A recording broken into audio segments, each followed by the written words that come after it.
In today's episode, I fondly look back on my first few gigs as a manager. I think back to that young woman doing her best. I didn't know managing people was the role.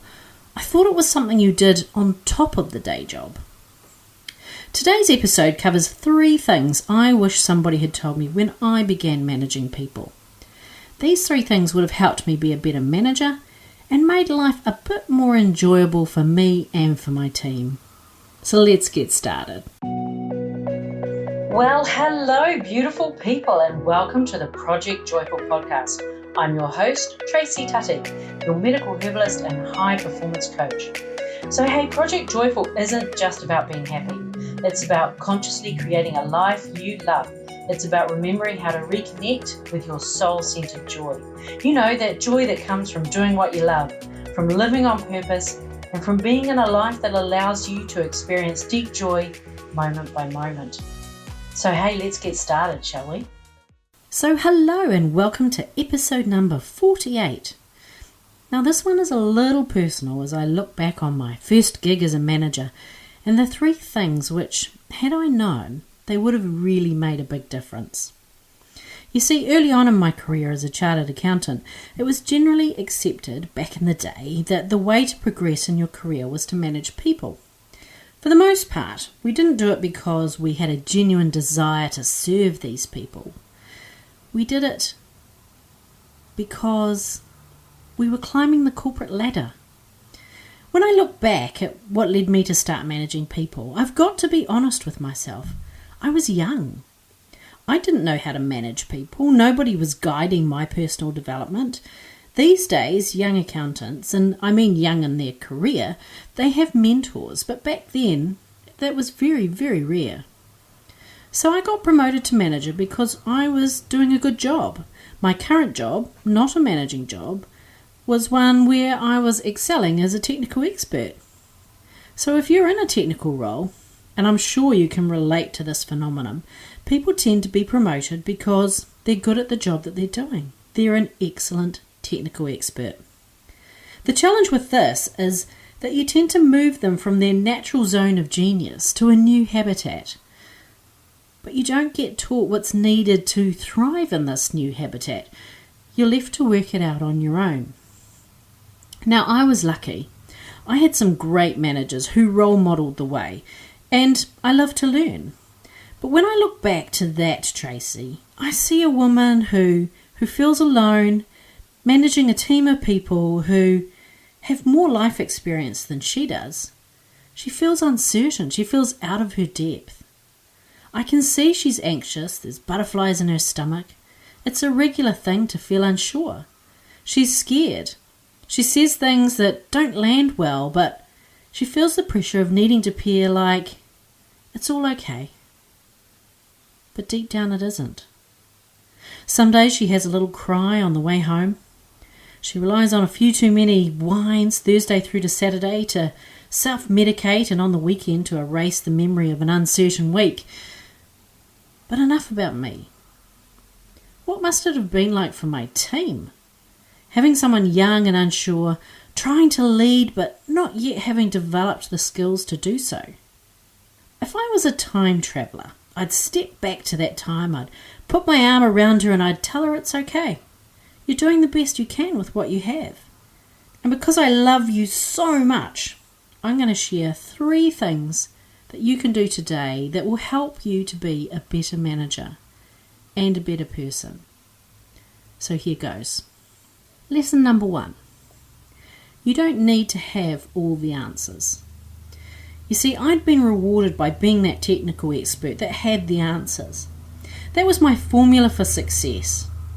Define the problem, do the research, apply the solution, rinse and repeat. Except now I'm managing people, not numbers. And when we move to a new role, often we try to succeed by repeating what worked for us in the past. But a manager isn't there to solve all the problems. A great manager facilitates the problem solving. Utilize your team's talent. Ask the questions that help them to bring forth the options from their inner wisdom and knowing. Assemble the options, then collectively explore them. And once you have a way through, decide, then act. Don't wait for clarity if it isn't there. Clarity often arrives as a result of taking action. Lesson number 2. Your job is to set the standard and hold the vision for your team. A great manager can be in the detail when it's needed and then looking down on the situation from 30,000 feet. So spend some time getting comfortable with these questions. What's the purpose of your team? How do they contribute to the bigger picture? What does an exceptional contribution look like? What isn't it? Now you have the standard, and communicate that standard consistently. Be clear about the signposts, your lead and your lag indicators that suggest standards are above or below what is acceptable. Now for the vision. Once you're clear on what an exceptional contribution looks like, what 3 things need to be in place so that your team can deliver on that purpose? Where are the bottlenecks? Where are the constraints? Your job is to be clear and to understand what those barriers are and to remove them. You're also there to consistently communicate your team's vision so they know what great looks like and where the unbreakable standard sits. And your job is to hold that line. Lesson number 3. Know your team. What matters most to them? Not just professionally, but on a personal level too. What can you do to support them in reaching their personal goals? There's no such thing as a work life and a personal life. We have a life. Work affects home and vice versa. So how are things at home for them? What responsibilities do they have beyond the working day? What support networks do they have? Are they getting enough quality sleep on a regular basis? Notice when they do good work and make a point of ensuring they feel seen, they feel heard, and they feel understood. It took me a while to learn these 3 lessons, and I'm still learning them. I think that's one of the best things about being a manager. You get to be more of you, because great people make great managers. Management can be that mirror that shows you those things you don't want to see about yourself.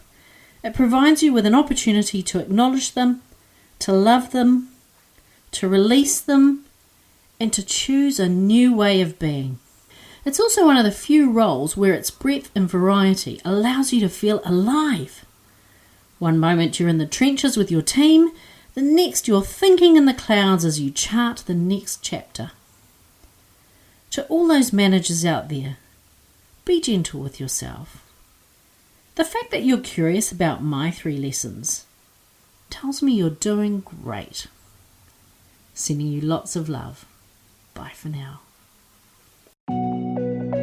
Hey, thanks for listening to today's podcast. Can I ask you a favour? If our conversation spoke to you today, could you please take a moment to leave a 5-star review? Your review will help people discover this podcast, and together we can create a world where there's even more love and more laughter. And if you want to hear more from the Project Joyful podcast, just click the subscribe button. Bye for now.